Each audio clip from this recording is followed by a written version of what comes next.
It's beer o'clock on Reload Craft Beer. Today we've got a beer from West Berkshire Brewery, and it's a bottle of their Mr. Swift's Pale Ale, coming in at 4% ABV. There's a look at the label. It's got a nice silver bottle cap. Now, before I open the beer, there's something very interesting that I didn't pick up on the last beer, the Maharaja IPA, and I only realised it when I read the label. Now, West Berkshire Brewery champion traditional brewing techniques and showcase the finest British hops to create our distinctive award-winning ales. So with the Maharaja, there was a lot of hops, there was a lot of big, bold, brash citrus characters going on in the beer, and I really enjoyed it. And I was convinced there was American hops in the beer. American hops are very popular. I like them. I like to drink beer with them, and I was convinced that this beer was a hoppy American IPA, but it wasn't. It was British hops that was doing the deed in this beer. Now, this brewery seems to be going along in their own little way, their own little project, in that they're making these kind of IPAs and pale ales, but they're only using British hops. Now, this interests me because, as I've mentioned before, after drinking over 1,800 beers, it's nice to find something different, and it's nice to find a brewery that are doing something a little bit different. So, without further ado, let's get this beer out into a glass and see what we get. Nice bit of smoke on the opening, beer in the glass.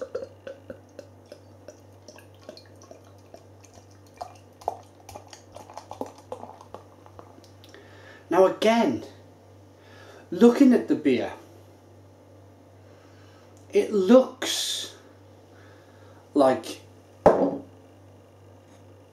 American style pale ale, but it's the malts that are doing it. It's not the hops that colour the beer, it's the malt. So they've used a pale malt for a pale ale. Why not? It makes sense.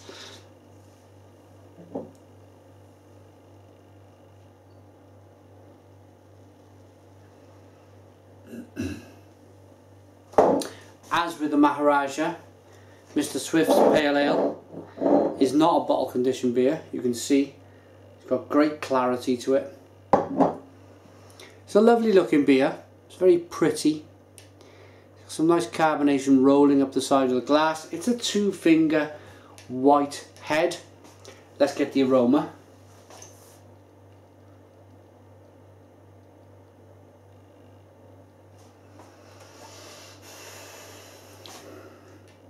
Let's get a little bit more of the aroma.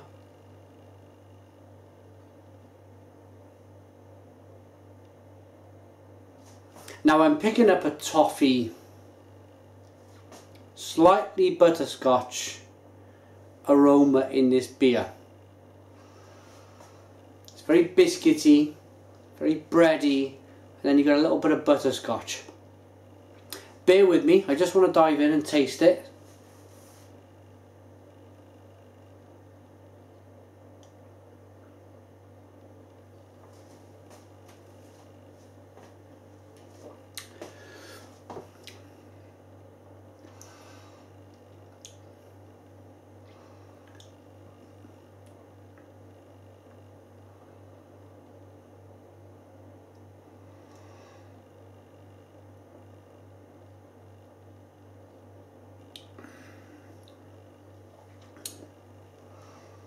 Yes, it's a very pleasant beer.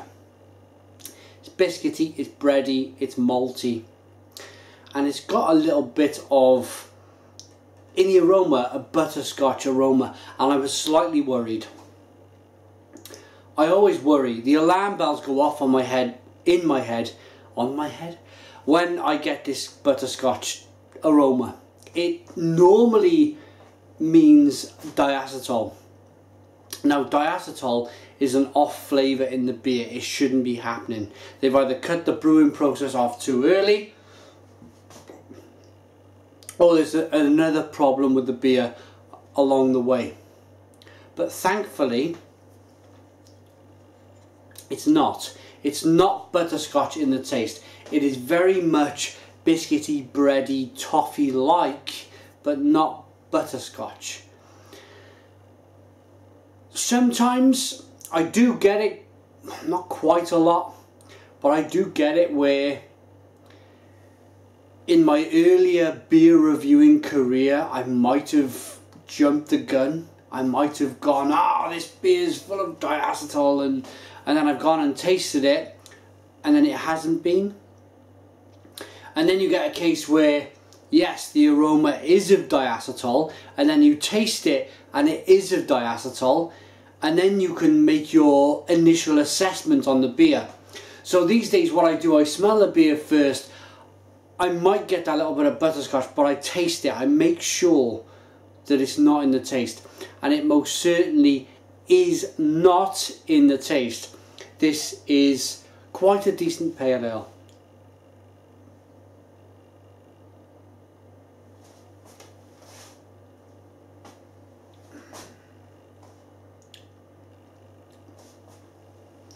And after talking about all of that kind of off flavour technical stuff, we can talk about the beer.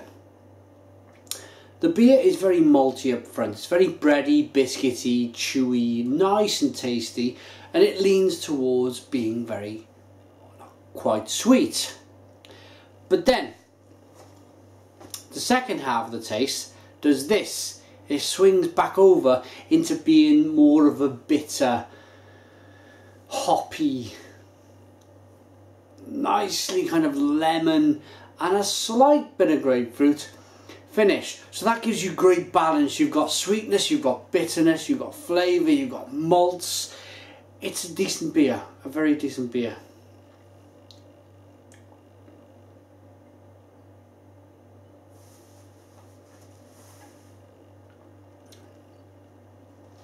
And a lot of people drink with their eyes. There you go. If that was poured to you in a bar, you wouldn't grumble at that, would you? You would be absolutely happy with that. It's a lovely looking brew. So, the beer looks good. It smells okay. It tastes good. It's so far got a great mark. Or so far, as a customer, as I like to put myself in the eyes of the customer, because the customer is going to buy this beer. They pour it out, it looks great, fine. If they smell it, they like it. If they taste it, they like it, fine. And that's where I am with it at the moment. So, description: Mr. Swift's Pale Ale is a light, fragrantly hoppy and extremely drinkable bitter. The hops in this brew are a classic mix of Fuggles and Goldings over a pale malt base, creating a uniquely refreshing session ale. You couldn't describe it any better than that. So, rating for Mr. Swift Pale Ale.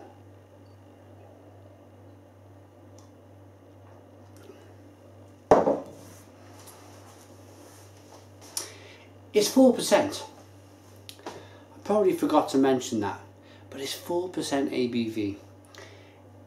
It's booming with flavour. It's absolutely chocked to the gills with flavour. And for 4% ABV, that's all you want. You want to either have one beer on the way home from work and then jump back in the car and drive off and be absolutely fine, or you can sit and session this beer and enjoy 4 or 5 pints, not make a fool of yourself, and jump on the bus. It's got everything covered. It's flavoursome, it's nice. Would I buy it again? Yes, I definitely would. I'm going to give this a solid 8 out of 10. It's an 8 out of 10 beer from Real Ale Craft Beer. Put your comments in the comments box. Please subscribe to our daily beer reviews, and cheers.